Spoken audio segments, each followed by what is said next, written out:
গরম গরম ভাতের সঙ্গে সরপুঁটির এই রেসিপিটা একদম জমে যাবে। অবশ্যই এই ভিডিওটা দেখলে বাসায় একবার হলেও ট্রাই করে দেখবেন। আশা করি সকলে অনেক বেশি পছন্দ করবে। হ্যালো, সবাই কেমন আছেন? অবশ্যই কমেন্টে জানাবেন। আল্লাহর রহমতে আমি অনেক বেশি ভালো। প্রথমে একটা বোলের মধ্যে পরিষ্কার করে রাখা সরপুঁটিগুলো আমি কেটে নিয়েছি, দেখি বুঝতে পারতেছেন। আর আজকে সরপুঁটিগুলো মাশাআল্লাহ অনেক বেশি বড় ছিল, এই জন্য আমি একটা সরপুঁটিকে দুই ভাগে ভাগ করেছি। সরপুঁটিগুলোকে আমি মেরিনেট করে রাখবো, এই জন্য রান্নার লবণ, ঝাল, হলুদ দিয়ে দিলাম, আদা ও রসুন জিরা পেস্ট দিয়ে দিলাম পরিমাণ মতো, আর সামান্য একটু সর্ষে তেল দিয়ে মেরিনেট করে রেখে দিবেন 10 থেকে 15 মিনিট। তাহলে দেখবেন মাছগুলো খেতে অনেক বেশি ভালো লাগবে। সরপুঁটিগুলো মেরিনেট করার সময় এখানে আমি রান্নার রেগুলার তেল অ্যাড করে দিয়েছি। এর ফলে মাছগুলো ভাজার সময় উপরে চামড়াগুলো কোনোভাবেই নষ্ট হবে না। এটা অবশ্যই আপনারা সিক্রেটভাবে রেখে দিবেন, আর এই সিক্রেট বুদ্ধিটা আপনি ট্রাই করবেন, আপনার মাছ ভাজি সকলে অনেক বেশি পছন্দ করবে। আমার কাছে মনে হয় ঝটপট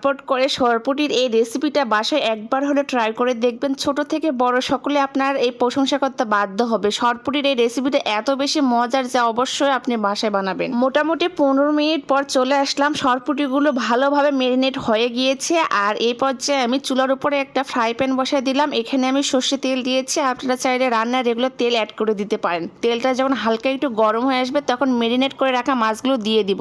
মাছগুলোকে তেলের মধ্যে আমি হালকা একটু ব্রাউন কালার করে ভেজে নেব, এতে করে রান্নার সময় মাছগুলো দিলে ভেঙে যাবে না, খেতে অনেক বেশি ভালো লাগবে। আমার মতো কোন কোন আপু ভাইয়েরা আছেন ভাজা মাছ অনেক বেশি পছন্দ করেন, অবশ্য কমেন্টে জানাতে ভুলবেন না। মাছগুলো এক সাইডে ভেজে রেখে দিলাম। এখন চলে গেলাম পরবর্তী স্টেপে। আমি যেহেতু কড়াইয়ের মধ্যে রান্নাটা আজকে করবো, এই জন্য পরিমাণ মতো এখানে পেঁয়াজ নিয়েছি, কাঁচামরিচ নিয়েছি, রান্নার রেগুলার তেল, লবণ, ঝাল, হলুদ সব কিছু দিয়েছি পরিমাণ মতো। দেওয়ার পর এখানে আদা জিরা পেস্টও দিয়েছি। দেওয়ার পর হাতের সাহায্যে খুব ভালোভাবে মিক্সড করে নিব। এই মিক্সড করাটা অবশ্যই একটু সময় নিয়ে করবেন, যত বেশি ভালোভাবে পেঁয়াজটা সফট হবে তত বেশি খেতে ভালো লাগবে। এখানে আমি মিহি করে রাখা আলু দিয়ে দিলাম। আলুটা দেখুন কত সুন্দর করে আমি কুচি করে রেখেছি। এই আলুটা দেওয়ার পর আবারও সবগুলো উপকরণ মিক্সড করে নিব। আজকে সরপুরি রান্নার সময় আলুর সঙ্গে আমি ঢেঁড়ুসও দিয়েছি। ঢেঁড়ুস কে কে পছন্দ করেন অবশ্যই কমেন্টে জানাতে ভুলবেন না। আলু ও ঢেঁড়ুসের কম্বিনেশনটা মাশাআল্লাহ অসাধারণ। আমি হালকাভাবে মিক্সড করে নিলাম। সবগুলো উপকরণ খুব ভালোভাবে মিক্সড করার পর আমি উপরের দিক থেকে সমান করে দিলাম, আর আগে থেকে ভেজে রাখা সরপুরিগুলো দিয়ে দিলাম। এই পর্যায়ে আমি এখন পরিমাণ মতো পানি দিয়ে ঢাকনা দিয়ে ঢেকে দিব। অতিরিক্ত পানিটা দেওয়ার ফলে আমার মাছগুলো